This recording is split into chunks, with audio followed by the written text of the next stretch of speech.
this Ramadan. You are listening to the Mid-Morning Talk on Salam Media with me, Mari Makwanda. If your child or your children roll their eyes when you and say, whatever, mom, when you say something to them, or when you tell them to start their homework, or they pretend as if they can't hear you when you tell them to turn off their electronics or their cell phones or their devices or whatever, and they are actually on the mild spectrum, the mild end of the disrespect spectrum. On the more serious end of the spectrum are behaviors such as name calling, disregarding rules, and physical aggression. So, how do you handle ill disciplined children? Joining me is educational psychologist Claudia Munyai to tell us more. Good morning, Claudia, and thank you for joining me. Good morning, Miriam. How are you doing? And thank you so much for the invite. I'm doing great, and yourself? I'm well, thank you. And I'm well. To all the listeners out there, thank you for joining us. Thank you. Now, first of all, we need to understand why disciplining is important. So, why is disciplining children important? Well, it is important in the sense that we need to help children behave in manners that are socially acceptable, or raise children to be able to behave in a way that is acceptable within the society, so that they can be raised well. But what is important is that we need to also remember that children are individuals with feelings. Children are individuals with a mind that thinks, and they are deserving of respect when we are communicating with them. So as parents, we often make the mistake of viewing a child and treating them as individuals upon which one needs to exert and exercise power and control over. Mm. And when it comes to discipline, I know many of us, many parents do not understand the difference between discipline and punishment. Can you please differentiate the two? Well, with discipline, there's an element of teaching. We are teaching something. We are teaching a child on how to respond in a particular situation. We are teaching a child on how to conduct themselves and how to handle certain situations. So with that, there is an element of showing a child that there's a consequence for whatever behavior that you do. So whatever it is that you do comes with consequences. So now with punishment, it's what I've mentioned just now, that there's an essence or an element of exerting control over a child, or power over a child. And what is also important to remember is with that control and power comes pain, comes fear, and that is what we are teaching, or we are instilling upon a child. So you find that children are fearful of parents. Children are when they see parents, they have hurtful feelings, because when the child is being punished, or when a person is being punished, there's no teaching involved there. It's just a matter of just exerting some form of pain and hurt. Mm-hmm. Now, punishments such as hitting or smacking, what does that do to a child? I know some parents are on the notion that, you know what, at least you have to spank a child or hit them a little bit, because they maybe then they will listen, or perhaps that little smack here and there will teach them that, like, look, I'm the elder here, so when I tell you to do something, don't roll your eyes at me. So what does that do to a child? Before I answer that, it's always important to acknowledge as a parent that when you move to smacking, when you move to hitting, what is it that is happening inside of you as a parent? What are you feeling at that moment in time that you feel the need to raise your hand and hit the child, or smack the child, or spank the child? So it is the emotion that is important. What is it that the child is receiving from you at that point in time, and are they learning something from that? Esmeralda, I'm spanking you now. You're going to receive a spank because you are not listening. You're not hearing me right now, so you're going to get a spank on your bum. Or am I now exerting feelings and emotions that you are, emotions that have to do with who I am as a parent. So almost as though you are applying the child's behavior has a sense of an image of who you are as a parent. So now we are hurting the child at that time. So what is it that it's doing to a child? The child becomes fearful. The child is hurt. So the child is not learning anything from that. And hence, because children have thoughts and because children have feelings, they will respond. And how do they respond? It's either they will become fearful of you or they will react in a manner whereby it is perceived as rude or unacceptable. Hmm. And you know, with Yeah. such behavior, also when the child reacts like in a rude or unacceptable manner, it becomes like now a war. You know, you want your child to know that I'm the elder, and they want you to know that, look, and I'm the child. I mean, at least you can discipline me or teach me in a way instead of being so violent towards me. I mean, and you know, kids will test your patience, especially toddlers. They will do anything because they are also learning. They're not sure about their Mm, feelings. They're not sure how to project their feelings, which brings me to the yes. next question. And how do you discipline kids in the different age groups? Right. So, what is important to know as an adult or as a parent is that your view as an adult of a child determines how they respond to the unwanted behavior. So, discipline, it's important to know that we are here to be helping a child on learning how to behave. So, it works best with a warm and loving relationship. All right. So, the kind of relationship that you have with your child is very important from the time that they are young as toddlers and going up towards teenagers. So, what is important to know is that with children, we are disciplining their behavior and not their emotions. We need to avoid minimizing their emotions. So we teach children from the time they are toddlers as they are learning how to respond to situations and as they are learning how to interact with people that have an understanding of what is it that you are feeling. So teaching them the feelings that they are feeling. What are you feeling? Are you feeling sad? Are you feeling angry?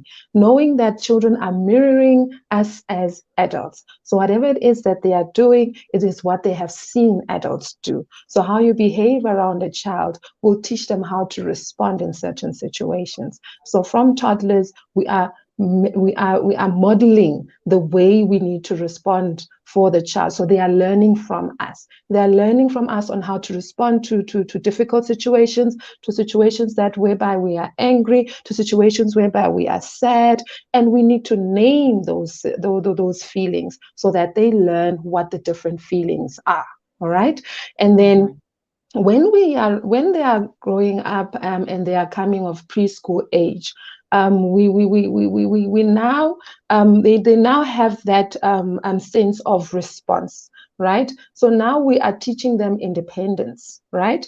How do you become independent in the sense of being able to be accountable to how you behave? So now the element of teaching consequences for behavior and consequences becomes even much more elevated at that stage. And that will continue towards teenagehood and so forth. And that's the kind of behavior that we will see even in adulthood because it has started from a young age. So being able to separate behavior from emotions, differentiate what the child is doing to how they are feeling is very important. So parents, we need to remember sadness is a feeling. Screaming and shouting is a behavior. So rather than trying to force a child to feel, to deal with that uncomfortable emotion. Hmm.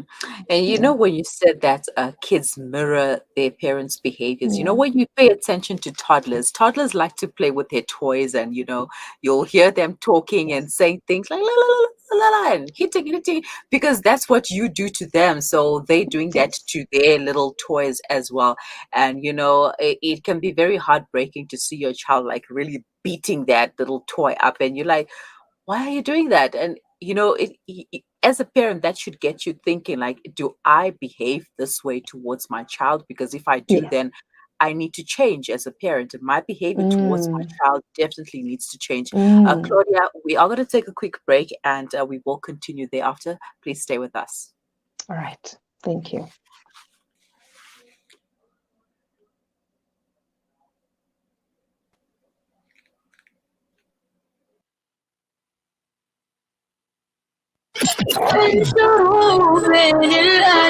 Salam Media, your spiritual companion this Ramadan. This is Salam Media, and you are tuned into mid-morning talk.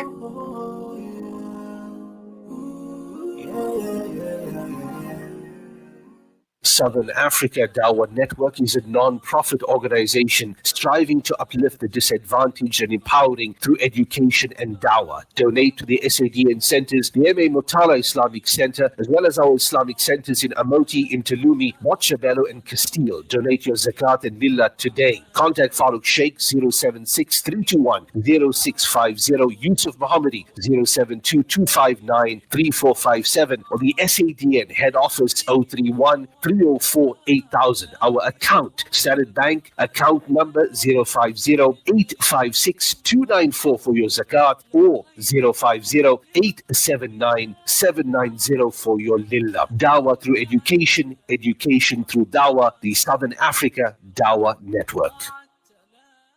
There's no smell that takes me back to the comfort of my childhood than the smell of black seed oil being applied by my nanny. Now I'm using Tib black seed in my own home to soothe sniffles and coughs, to help with digestion and immunity, and of course, as part of my beauty routine. After all these years, I've come to appreciate the wisdom in finding comfort and shifa in trusted treatments like Tib black seed. You can find Tib black seed at all leading pharmacies or find out more at blackseed.co.za. There are an estimate of 153 million orphans worldwide. Change their lives by donating towards our Orphan Kind program. For 750 Rand per month, you can be the reason an orphan smiles. Go on, be Orphan Kind. Visit www.pennyappeal.org.za or call 031 1100 573 to find out how you can help save these children's lives. Penny Appeal. Small change, big difference. Shimmer, sparkle, captivate. Nothing less than a masterpiece. Droplets of gold inspires precious design. Platinum bursts with intricate freshness, and every pure diamond becomes more than just a girl's best friend. Border Gold Gem Jewelers, where timeless dreams become a reality. Come to us. We tailor-make designer gold, platinum, and diamond jewelry. Trade in or remodel your old gold. Clad yourself with classy name-branded watches. We offer insurance valuation and free zakat calculation. Visit us at 534 Ridge Road, Overport, or call 031 208 9142. Voda Gold Gem Jewelers, manufacturers of fine gold and diamond jewelry. Decades of war, devastating drought, and economic collapse have pushed the Afghan people to the edge of survival. 24 million need life-saving aid, and 5 million children are knocking on famine's door. The world cannot just watch as this terrible crisis unfolds. With your support, the Al-Imdad Foundation is delivering emergency relief to the Afghan people. Donate online at alimdad.com or call 0861 786 243 for more information.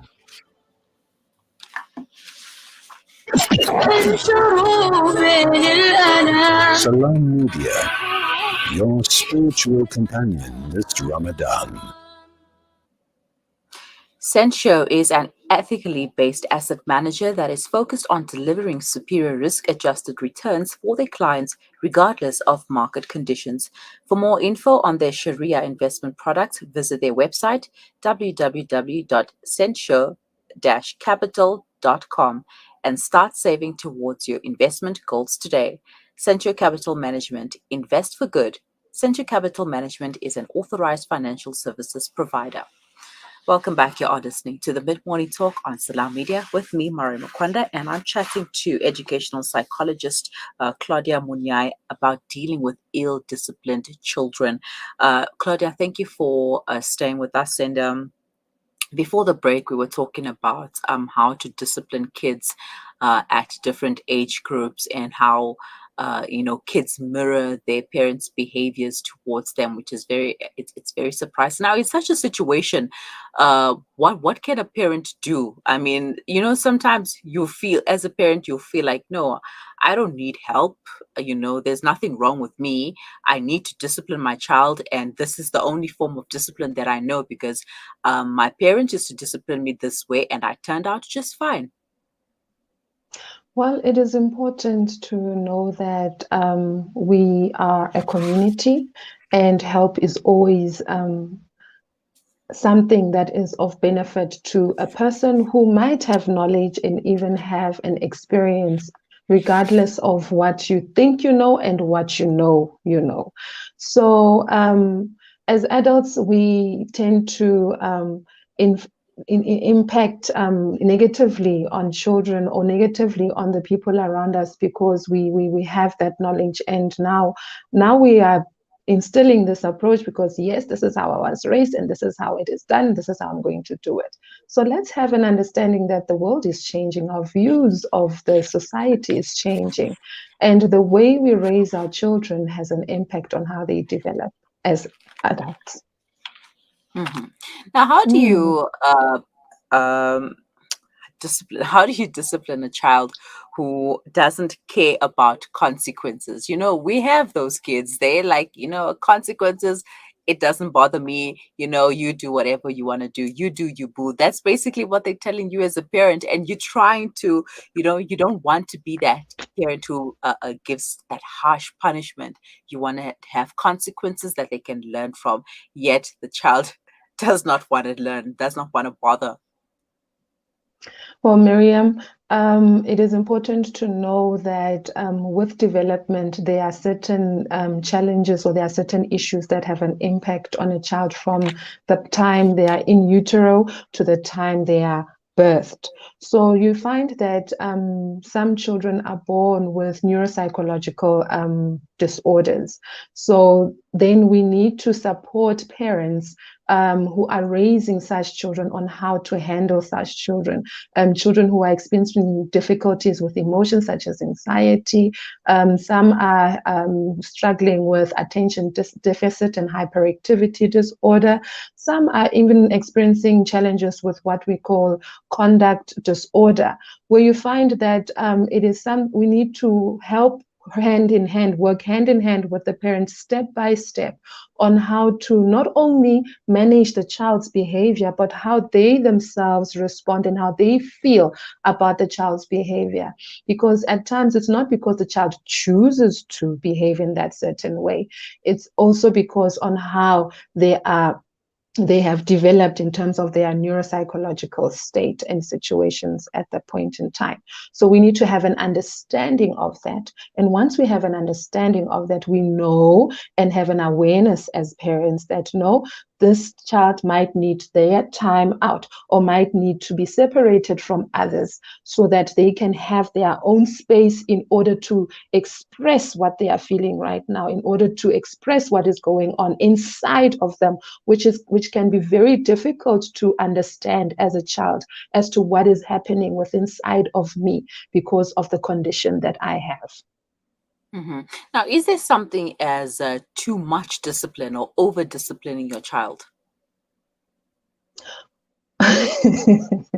Yes and no. Yes, in the sense that we need to help our children to be more independent. We need to teach that independence. We need to be able to show that you can be a person who managed your own behavior, and I want to help you to do that. Because what is important is that we tend to forget that praising your child is also important. We're often focused on on disciplining and pointing out the behavior that is unwanted, and we forget to highlight the behavior that is wanted, which is where we come to the no part of it, you know. So it is important to tell your child what it is that you liked about what they did, what it is that you liked about their behavior. So when the child gets praised, they are more likely to behave in the way that is wanted and in a way that is of a good behavior. So at a time, it is too much, because now you are not allowing the child that space to be more independent and managing their own behavior. And at a time, it is not, because we want them to be able to see and teach.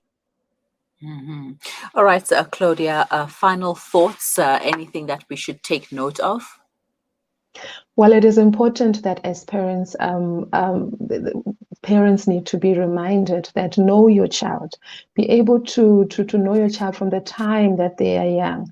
Even though you might find that you have adopted a child, but get to know how a child responds to certain situations. And also separate the behavior from the feeling. It is very, very important. And avoid accepting emotions as excuses. At times we find that a child will say, I don't want to do this because I am sad. Because now we want to instill a positive person, we want to instill a person who is able to grow and be a positive being in community and society. We need to teach them healthy coping skills. So that is very, very important, that we are present and available whenever a child is expressing their emotions, whenever a child is behaving in a particular way, so that we teach them, so that in turn, in future, they will be able to notice and be able to be more independent in noticing how they behave and how they feel. Okay, Claudia, thank you so much for your time and for the chat. It has been very informative for me, and I hope for the other parents who have been watching as well. And I hope that parents have learned a thing or two when it comes to disciplining children. Thank you so much once again. Thank you so much, Miriam. Thank you for your time. Have a lovely day. You too. Bye-bye. Educational psychologist Claudia Munyai taking us through disciplining disciplined, or rather ill-mannered children, and as she said that, separate behavior from feeling. And as a parent also, when you are disciplining your child, you also have to separate your behavior from the feeling before you reach to punishing your child, because punishing your child is going to come from that frustration or that anger that develops because your child didn't listen to you, or they rolled their eyes at you, or they talked back at you, etc. So you also need to learn to separate your feelings from that moment, so that you do not punish your child, and God knows what else could happen there. But anyways, please share your comments, questions, queries, and suggestions with us. We would love to hear your thoughts regarding this matter. And we are here to help each other as parents, as mothers, as fathers, as surviving toddlerisms, and a whole lot more. And don't forget to get your copy of Motherhood Honesty. I'm your plug, so you can get your copy from me. You are listening to the Good Morning Talk on Salam Media. We will be right back.